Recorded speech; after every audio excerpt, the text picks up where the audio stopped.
She didn't mean to look.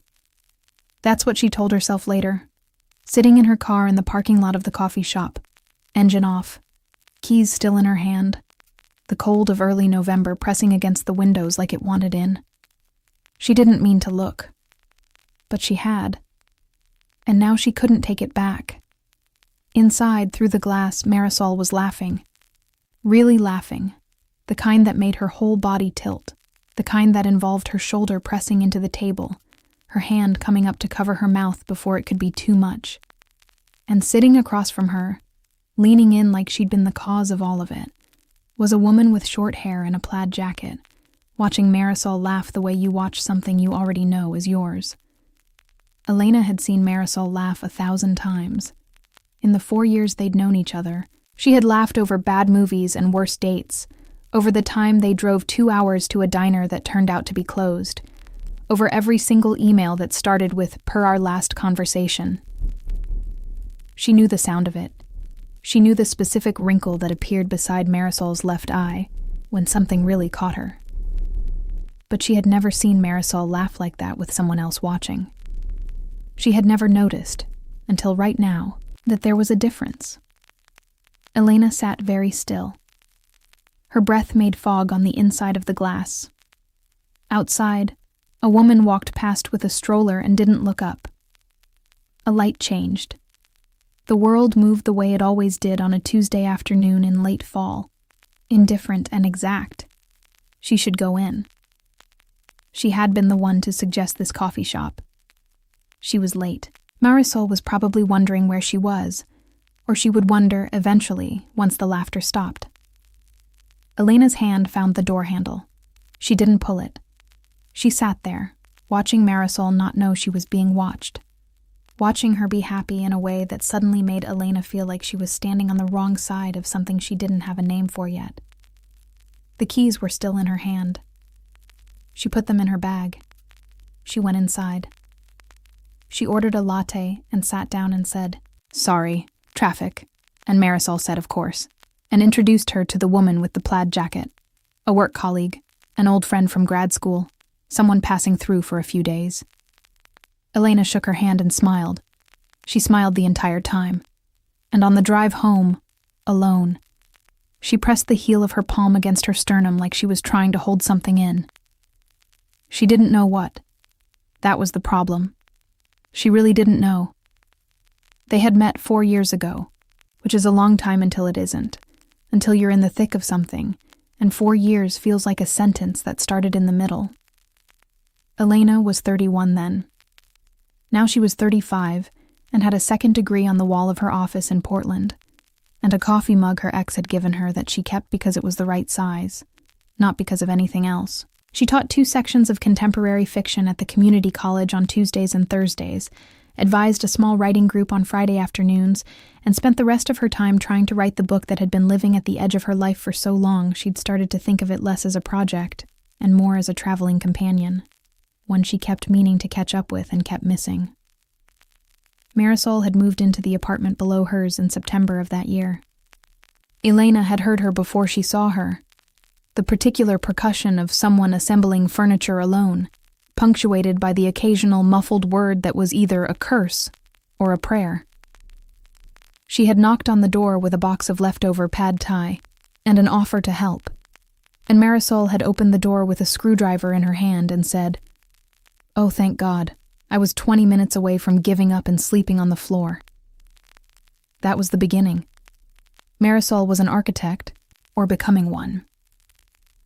She'd been with a firm downtown for 3 years by then, working her way through the specific kind of exhaustion that comes from being good at something and not yet being trusted with it. She had a precise mind and an inexact laugh and a habit of leaving books face down with their spines bent that Elena found genuinely upsetting for the first 2 years and somehow endearing after that. They had done what close friends do. They had built something with small things over time. Coffee on Saturday mornings because their schedules aligned. An open-door policy that started as a courtesy and became a habit, and then became the texture of daily life. Shared playlists and shared opinions and shared silences on the couch, watching rain against the window in the particular comfortable way that means you don't need to fill it. Marisol had been there the night Elena's mother called with the news about her father's first hospitalization, and hadn't said anything useful because there wasn't anything useful to say, but had stayed.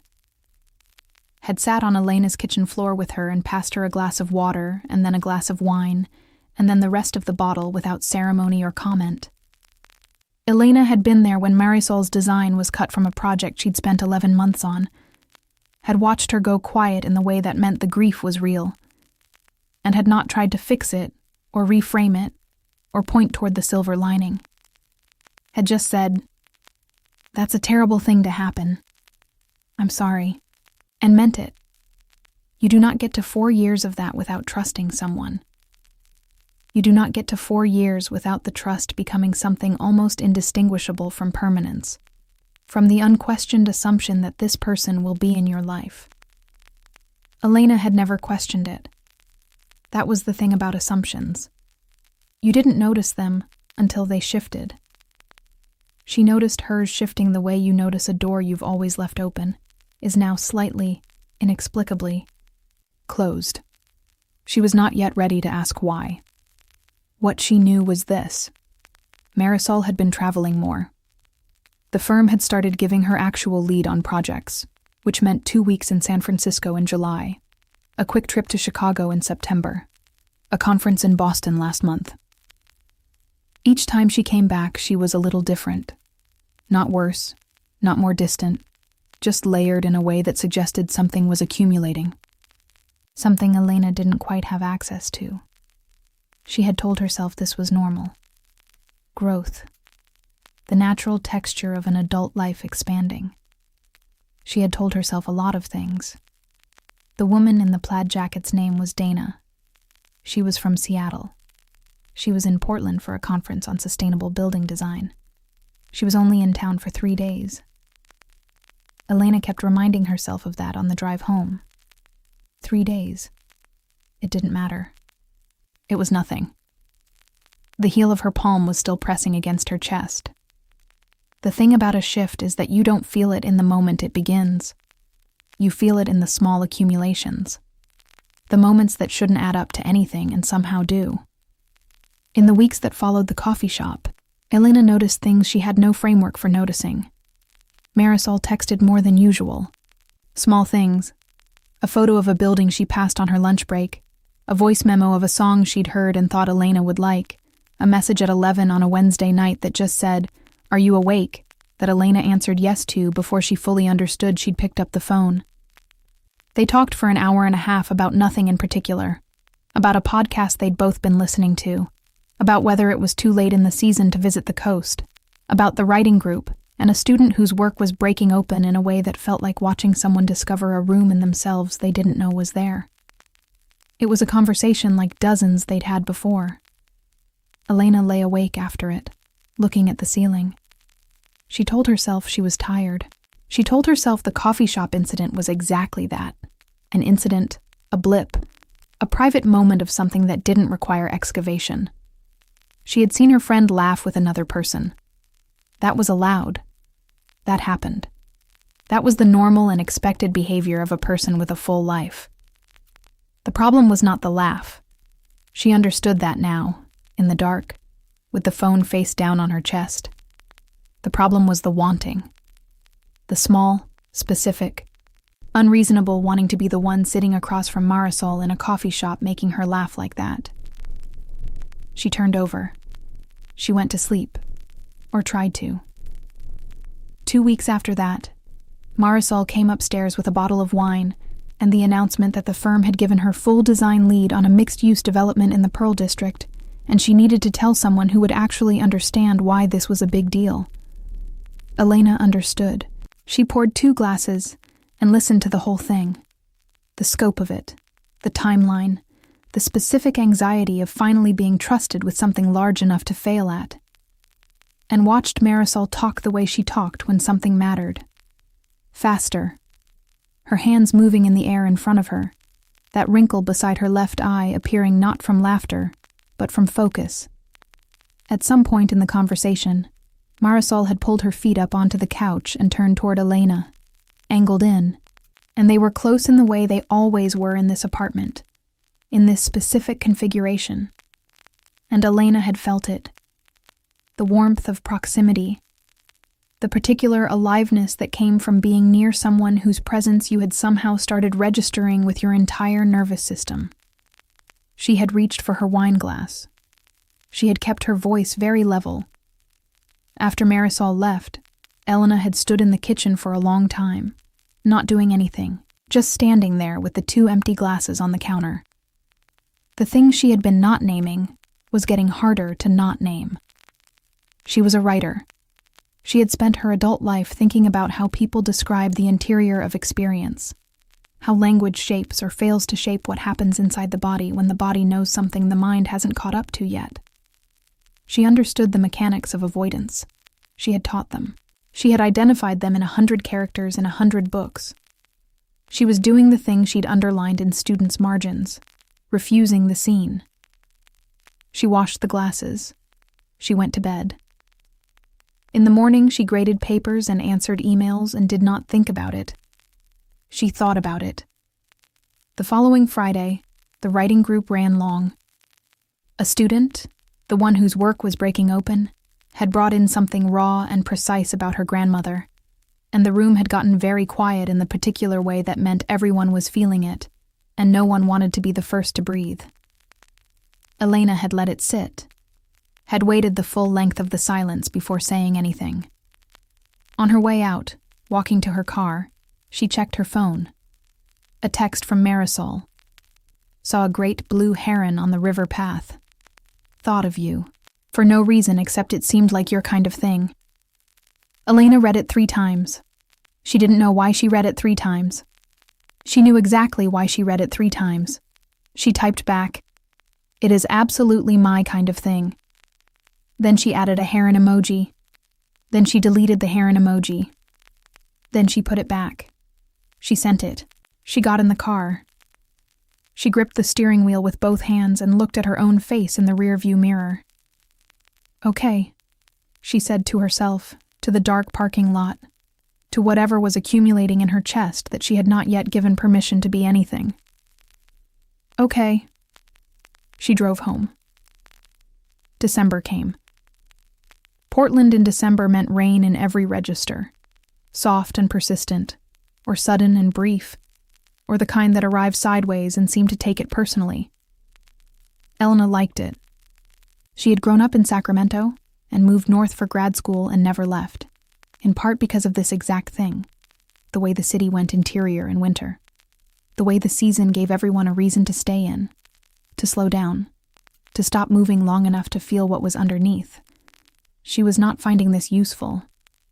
She had started doing something she wasn't proud of, which was to notice very specifically what it felt like when Marisol was in the room versus when she wasn't.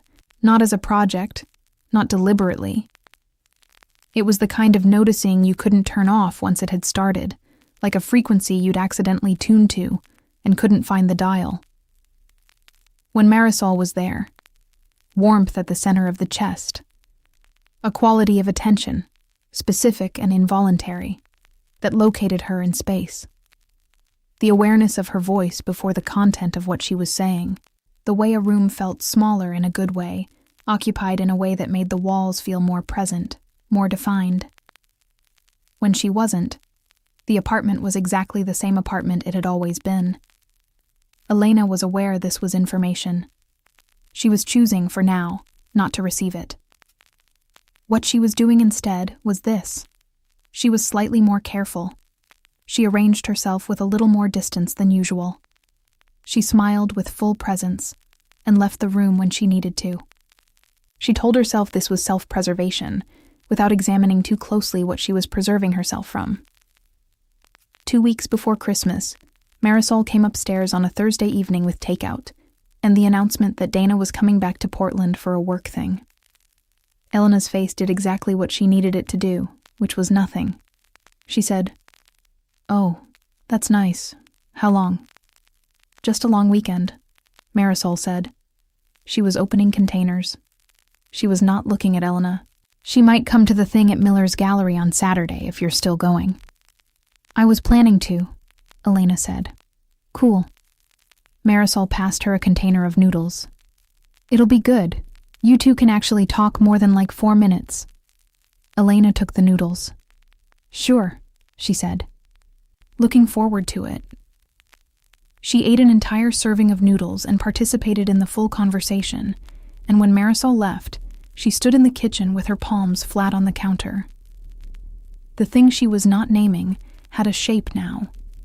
It had weight. It was pressing on the underside of her ribs from the inside, and it did not feel like nothing. She went to her desk. She opened the document with the novel she'd been working toward for years. She read the last 3 pages. She closed it. She opened a blank document. She typed, without planning to. What do you do when you're afraid that the most honest thing you've ever felt is also the most inconvenient?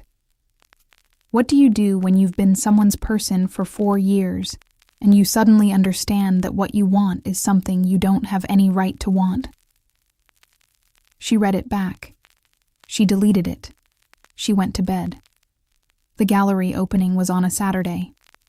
Marisol wore a dark green sweater that Elena had seen before, and a coat she hadn't, something camel-colored and new. And she arrived at Elena's door with the smile she used when she was happy about something she hadn't said yet. And Elena thought, I know all of your smiles. I have memorized every single one, and I don't know what to do with that knowledge. She said, You look nice. Let's go. Dana was already there when they arrived. She was standing near a piece Elena recognized, a large photograph of the Columbia Gorge in winter, all pale grays and white, and she waved when she saw them. She hugged Marisol first. The hug lasted a regular amount of time. Elena was aware she was tracking the length of hugs and that this was not her finest hour. She introduced herself. Dana was warm, curious, unhesitating, the kind of person who asked questions and actually wanted the answers. She asked about Elena's work. She asked about the writing group. She had read one of the novelists whose work Elena taught and had a real opinion about it, an interesting one. Elena liked her. That was the thing. She genuinely liked Dana, which made the tightness in her chest no cleaner. It would have been simpler to not like her. It would have been a story she understood. At some point in the evening, she found herself standing alone near the coffee station, holding a cup she wasn't drinking, watching Marisol and Dana across the room. They were looking at a piece together. Marisol was saying something, gesturing, the way she did when she was explaining something structural, describing space, the way a thing was built. Dana was listening, not just being polite. Actually listening, the way you listen when what someone is saying is filling a shape in you that you've had for a while. Elena looked away. She looked at the photograph on the wall. The gorge in winter. The particular emptiness of a landscape when the color's been taken out of it. Behind her, she heard Marisol laugh. She picked up her cup and went to find the other side of the room. That night, back in her apartment, she sat at her kitchen table in the dark for a while before turning the lights on. She thought about something a colleague had said once. A poet she'd had coffee with after a faculty reading. One of those conversations that goes somewhere unexpected. He'd said, "The poem is never about what it's about. The thing you can't say directly is the whole engine. You know the real subject when you start avoiding it." She was avoiding the subject. The subject was this. Marisol mattered to her in a way that had somewhere, without her consent, crossed the distance between friends and something she did not have a safe word for. And she did not know when it had happened. Not the date. Not the moment. Not the specific sentence or gesture or unremarkable Tuesday that had moved the line. She only knew that the line was somewhere behind her now. That she'd been standing on the other side of it for a while. And she didn't know what Marisol wanted. She didn't know if there was any version of this that wasn't a door closing. She didn't know if she was willing to lose what they had for the chance of something she couldn't name with certainty. and didn't know how to ask for. She turned on the kitchen light. She made herself a cup of tea. She did not resolve anything. But before we go on, if you've stayed with this story this long, then you already know something about what it costs to keep a feeling inside. That specific weight. The way you can carry something for so long that you start to confuse its heaviness with stability. If this is reaching you, click the like button right now. It takes 2 seconds, and it helps me keep bringing stories like this one to you. And if you're not subscribed yet, subscribe and hit the bell. That way YouTube tells you when the next story drops. Now I want to ask you something in the comments. Have you ever realized you were in love with someone at exactly the wrong moment? When the knowing arrived too late, or too complicated, or too much all at once? Tell me. Write it out. I read every single one. And tell me where you're watching from. I put a heart on every city. Now, back to Elena. Dana left on Monday. Elena knew this only because Marisol mentioned it in passing on Sunday afternoon.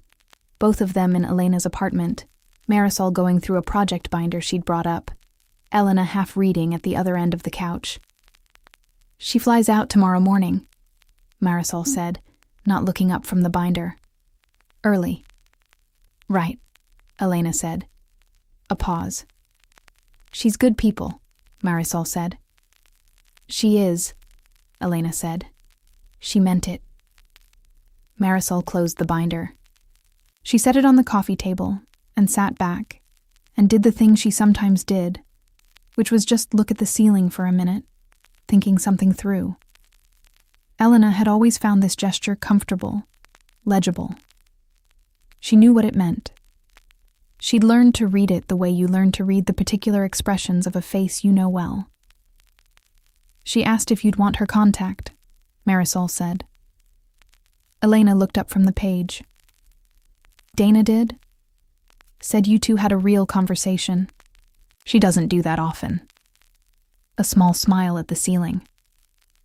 I told her I'd pass it along. Sure, Elena said. That would be nice. Another pause. Something in the room had changed register slightly, the way it sometimes did. A shift in the atmospheric pressure. The particular quality of silence that meant both of them had stopped doing the thing they were pretending to be doing. Can I ask you something? Marisol said. She was looking at the ceiling. Elena set her book down. Yeah. Do you think things change? She said it simply, the way she asked structural questions, like the answer was somewhere findable. Like between people, the way things are between people. Do you think it's something that can actually shift? Or do you think it's always been a certain way and you just eventually notice it? Elena was quiet for a moment. The question landed precisely in the middle of everything she had been not saying for 2 months. I think it's both, she said carefully. I think sometimes it shifts. And sometimes it was always what it was, and you just hadn't looked directly at it yet. Marisol finally turned her head and looked at her. Elena did not look away. There was a silence that was nothing like the comfortable silences they'd spent years sitting inside of. It was a different kind. Loaded, aware of itself, asking something. Yeah, Marisol said quietly. That's what I think, too. Elena's chest did what it had been doing for 2 months, except louder. She didn't say anything. She didn't know what to say.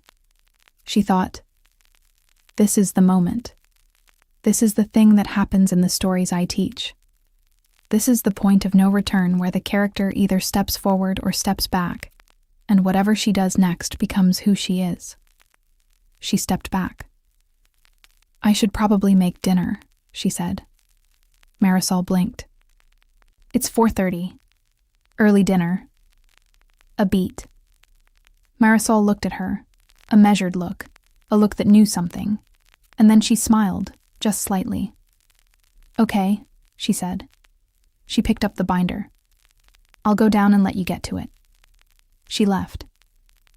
Elena stood in the kitchen and did not make dinner. She stood there with her hands around a cold mug and her heart doing something irregular against her ribs and thought, I am a person who studies the anatomy of stories, and I just did the thing the character always does and regrets.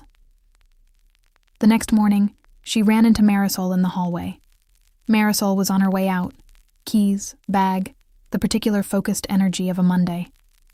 She smiled at Elena and said, "Good morning," in the ordinary way, and Elena said it back, and they both continued in opposite directions. Elena reached her car and got in and sat. She had been carrying this for 2 months. She'd been careful and measured and contained, and she had, in the process, learned something that felt important. The containment was not keeping her safe. It was just keeping her still. She thought about what she'd written in that blank document. What do you do when the most honest thing you've ever felt is also the most inconvenient? She thought about the silence on the couch, the way Marisol had turned her head and looked at her, the quality of that looking. She thought, I don't actually know what she's feeling. I've been so busy managing my own interior that I haven't looked at hers. She sat with that for a while. Then she started the car. That weekend, the first snow of the year came to Portland, which is a rare event, and therefore one the city takes somewhat seriously. It was light, barely an inch, but enough to quiet things, to put a hush on the streets, to make the city feel provisional and still. Elena had been up since early, working at her desk, actually working, the novel open and the words moving in the way they sometimes did when she'd stopped trying to force them. Around noon, she heard the knock. She knew the knock. She stood in the middle of her apartment for a moment, one hand on the back of her desk chair. She thought, I can keep going the way I've been going. I can stay careful and managed and never know. I can protect this friendship and spend the rest of my life half-lit and call it enough. She thought, I am 35 years old, and I am in love with my best friend, and I have been for longer than I know. And she looked at me on a Sunday afternoon like she was waiting for me to say something. She walked to the door. She opened it. Marisol was standing in the hallway in a gray sweater and her house slippers, snow still on her hair from a quick trip outside, holding a thermos and looking at Elena with an expression that was not quite readable from a distance and was entirely readable up close. I made too much coffee, Marisol said. Elena looked at her. Come in, she said. They sat at the kitchen table with the thermos between them. Outside, the snow was still coming down, small and quiet. Elena wrapped both hands around her mug and looked at the table, and then at Marisol and said, I think I need to say something. Marisol went very still. Not afraid still. Something else. Okay, she said. Elena looked at her. She had been thinking about the shape of this sentence for weeks. She had been rehearsing it in the middle of the night, making it coherent, making it careful, making it something that could be taken back if it needed to be. What came out was, I don't want to lose you. That's the first thing. That's the thing I need you to know before anything else. Marisol's expression shifted. Something in it opened, just slightly.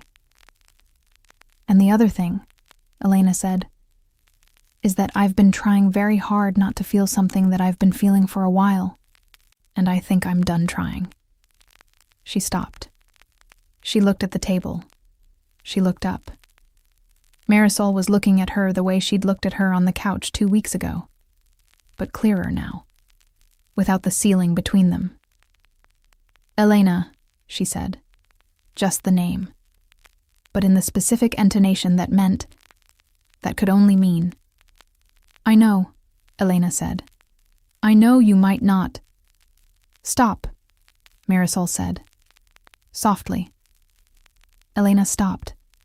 Marisol reached across the table. She didn't take her hand. She just set her fingers near Elena's, not quite touching, an inch of space, and let them rest there. I've been watching you not say it for 2 months, she said. I was starting to think you weren't going to. Elena looked at the inch of space between their hands. She looked up at Marisol.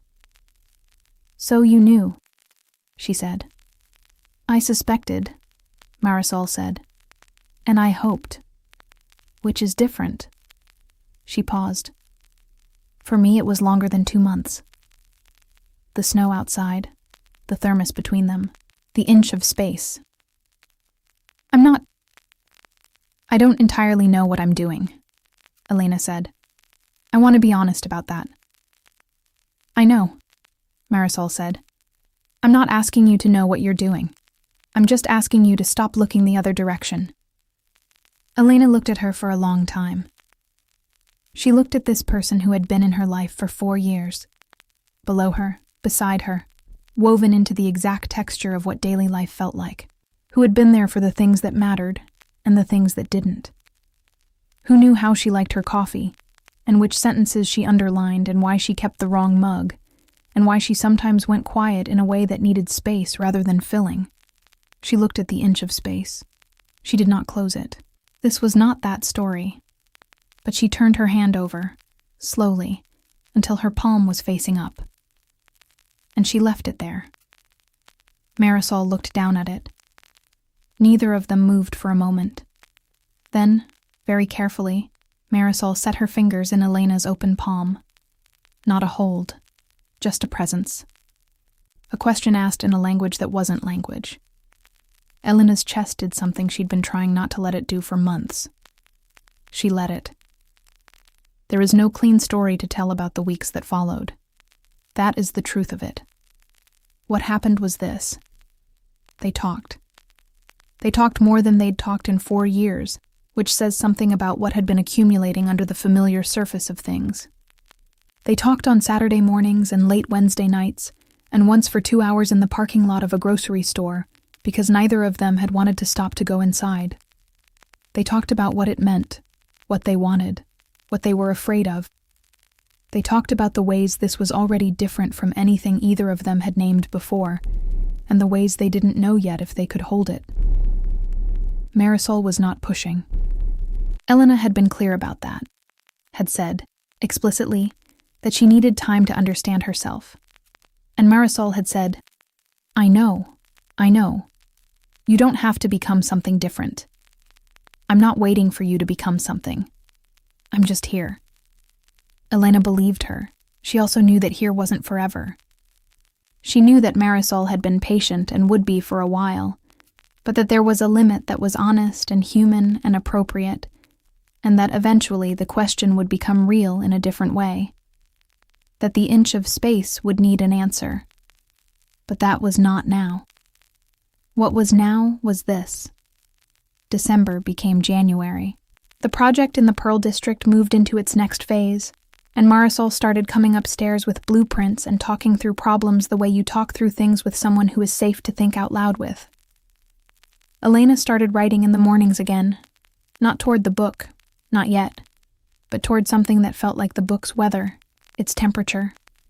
She wrote about an apartment building where 2 women lived above and below each other for years, accumulating all the ways proximity becomes knowledge, becomes feeling.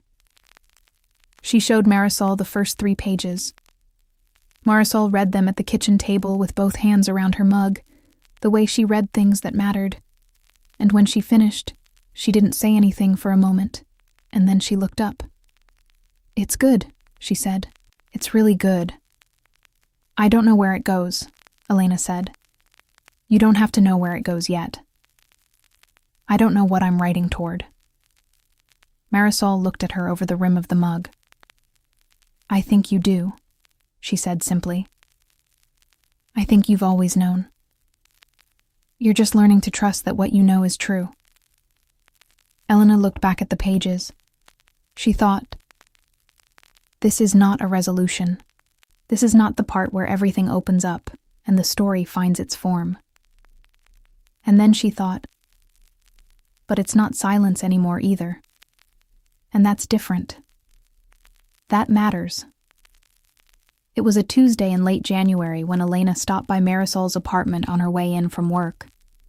She hadn't texted ahead. She'd just knocked. The way you knock on a door that has always been open to you. And Marisol had answered in her paint-stained sweatshirt and looked immediately like she'd been hoping someone would show up. They made dinner together, which they'd done 100 times. But this time, Elena stood at the counter chopping vegetables, and Marisol was behind her at the stove. And at some point Marisol said something about the project timeline that made Elena laugh. And when Elena turned around, they were closer than they'd estimated, both of them just occupying a small kitchen the way you do. And they stood there for a second. Just a second. Just a breath. And didn't move. Elena looked at her. Marisol was looking back. Neither of them said anything. And then Elena turned back to the vegetables, and Marisol turned back to the stove, and the kitchen resumed. And it was small, that moment. Ordinary and undramatic, the kind that wouldn't make a scene in any story someone else was telling. But Elena felt it settle somewhere inside her. Something unclasping. Some particular tension she'd been holding in her shoulders for months just releasing. She was still afraid. The fear wasn't gone. She didn't think it was supposed to be gone yet, or maybe ever entirely. Fear and wanting could be neighbors. She was learning that. What was different was this. She had stopped fighting the wanting. She had told the truth to the only person it mattered to tell it to. And the world had not collapsed. The friendship had not evaporated. The floor was still where it had been, and Marisol was still here, still below her, still above her, still woven into the texture of things, still sending voice memos of songs she thought Elena would like, still coming upstairs with too much coffee, still asking questions about what changes and what just finally gets seen. Elena chopped the vegetables. The kitchen was warm. Outside, Portland did what it did in January, which was rain without apology. She didn't know what came next. She was learning to be okay with that. If you want to hear uncensored, too hot for YouTube stories, check out my Patreon in the description. Elena finally had what she'd spent so long trying not to want. Not certainty. Not a clear answer on the other side of the door. Just herself. Honest. Unguarded. For the first time in a long time. And sometimes, that's what love asks for first. Not a declaration. Not a resolution. Just the willingness to stop looking away. If this story stayed with you, write Espera in the comments. That's how I know you made it all the way here with us. And if you want to stay in this world a little longer, the next story is already waiting on your screen. A big hug. And until the next one. If you want to hear uncensored, too hot for YouTube stories, check out my Patreon in the description.